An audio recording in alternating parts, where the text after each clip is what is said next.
Welcome to the Heavy Spoilers Show. I'm your host Paul, and even though I live in the UK, you know I had to break down these new trailers that just popped out at the Superbowl, like Janet Jackson's nipple. Topical. It kicked off with a look at Godzilla vs Kong, then the Snyder cut, before winging it into Falcon and the Winter Soldier, which gave away a lot of story beats. This is Nacho Average Trailer Talk, and there will be heavy spoilers here, as well as some terrible punts. Punts? Now if you enjoy the video, please drop a thumbs up, and don't forget to subscribe for breakdowns like this each and every day. With that out of the way, thank you for clicking this. Now let's get into the Super Bowl trailers. Okay, so I'm not gonna lie, when I saw the Snyder Cut footage announcement, I went in a tight end but ended up coming out a wide receiver in my pants. By the way, if you want to skip ahead to any of the trailer breakdowns, the time codes will be below in both the video chapters and descriptions.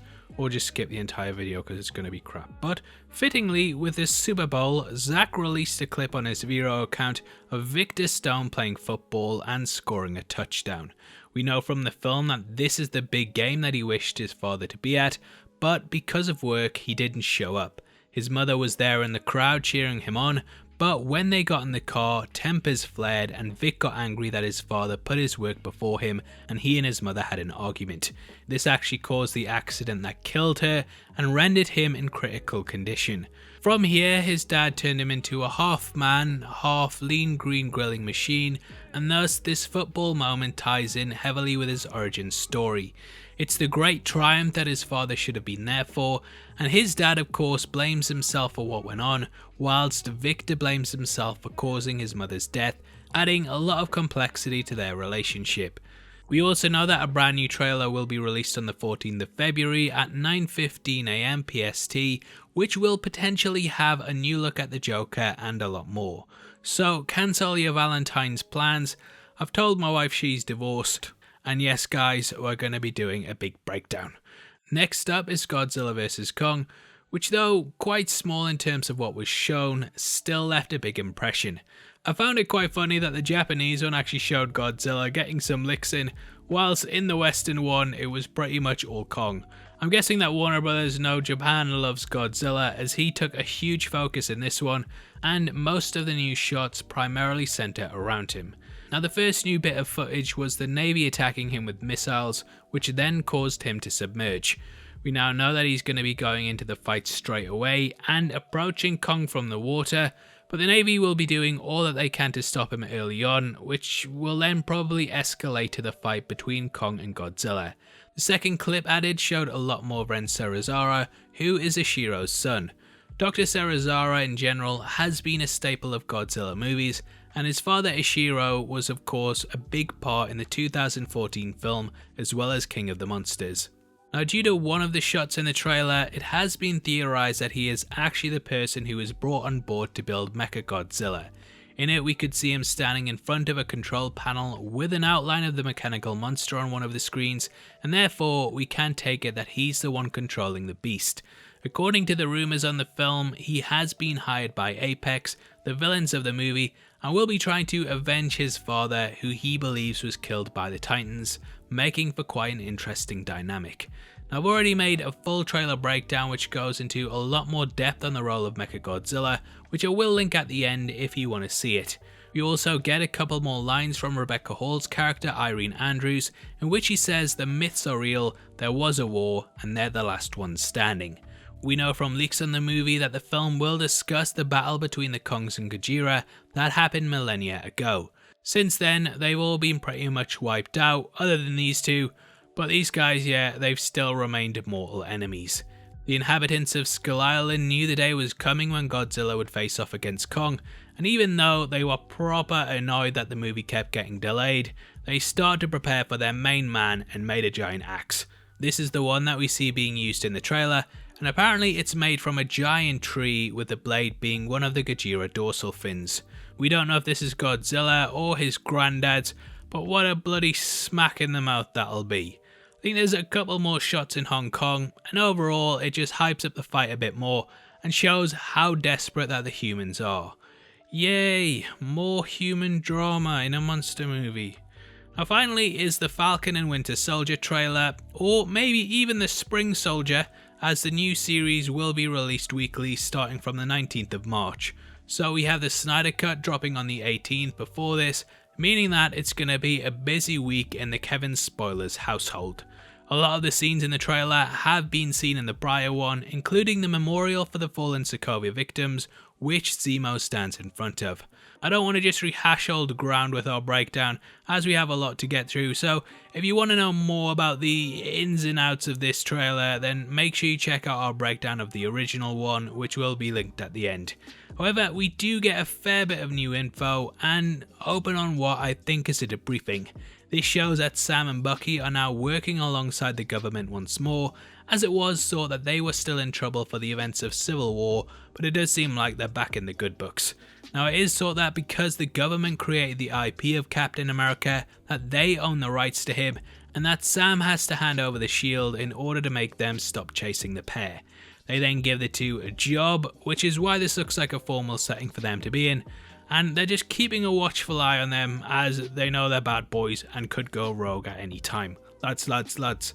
The person carrying out the debriefing says, "Why does Sam aggravate you?" And at the end of the trailer, there's quite a funny bit where the two just stare at each other. It reminds me of me and the wife who, let's just say, is not happy that I'm spending so much time on YouTube, but we're in lockdown, so what's she gonna do? Leave me? Pathetic. She wouldn't leave me. Where she's going? Now it looks like the two are sort of in a staring contest at the end, but they're clearly just trying to be as annoying as possible for the woman in the debriefing so that they can escape. Kind of get the feeling that this might actually be a plan to find out what's really going on at this place, and that they'll bust out of this not long after, but let me know if you disagree or think anything else. We then cut to the titles and get another look at Madripoor.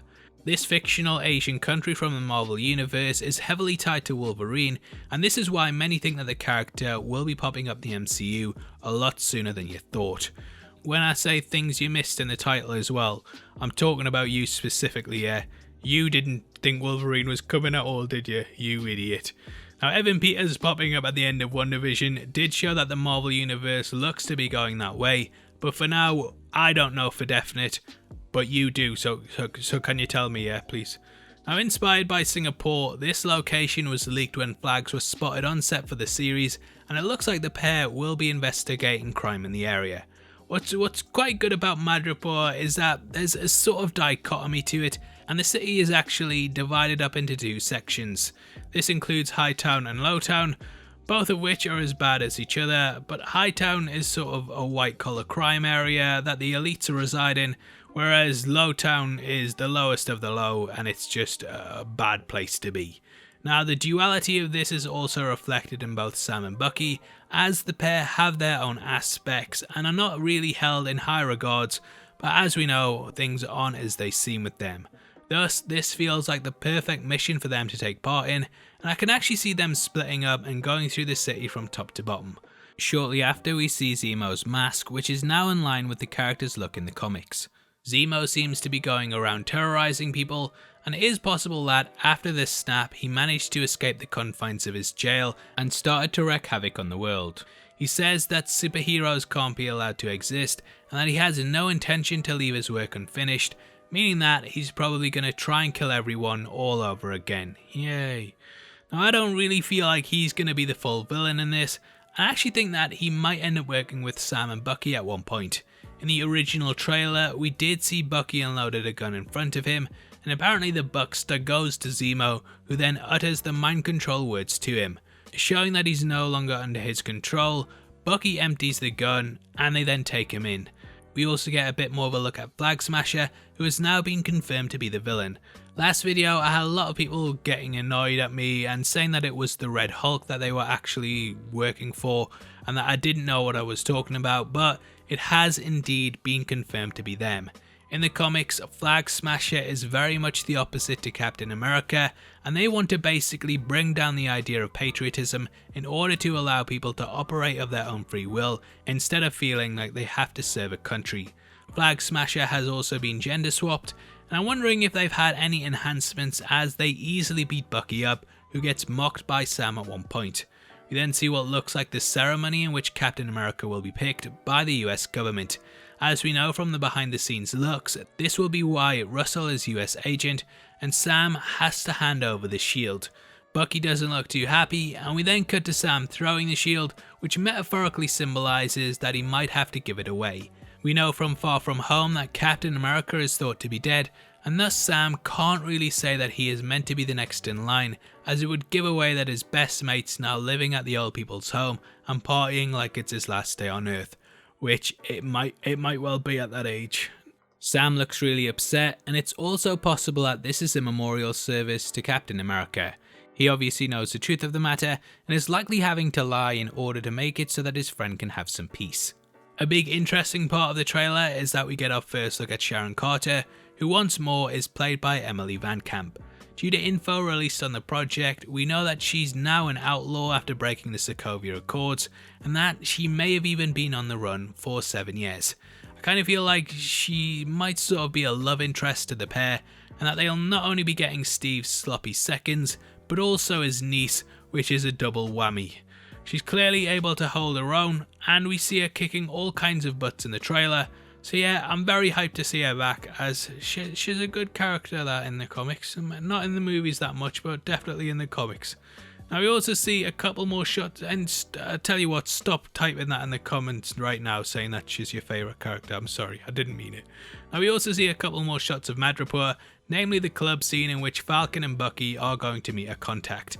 We get some more aerial combat shots against Hydra, and there's also a better look at the football ceremony for the new Captain America, which we know will be riffing on the Star-Spangled Man with a Plan from the first movie.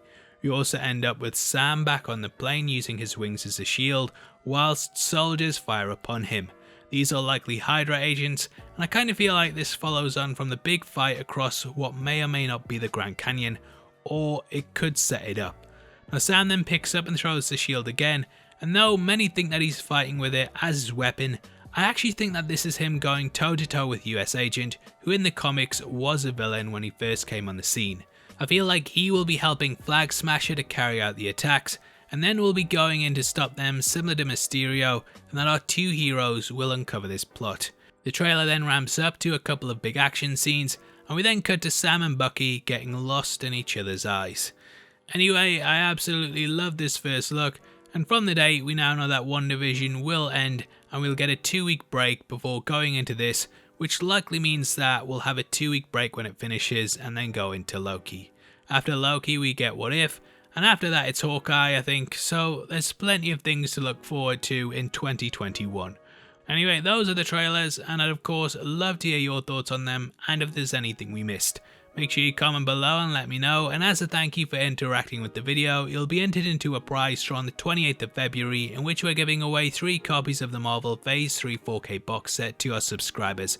All you have to do to be in with a chance of winning is like the video, make sure you subscribe with notifications on, and drop a comment below with your thoughts on the trailers. The winners of last month's competition are on screen right now, so if that's you, then message me on Twitter at HeavySpoilers. If you want something else to watch, then make sure you check out our latest breakdown of WandaVision, which will be linked on screen right now. We went over the entire episode top to bottom and pointed out all the cool little Easter eggs in it, so it's definitely worth checking out if you want to know more. With that out of the way, thank you for sitting through the video. I've been Paul, I'll see you next time. Take care, peace.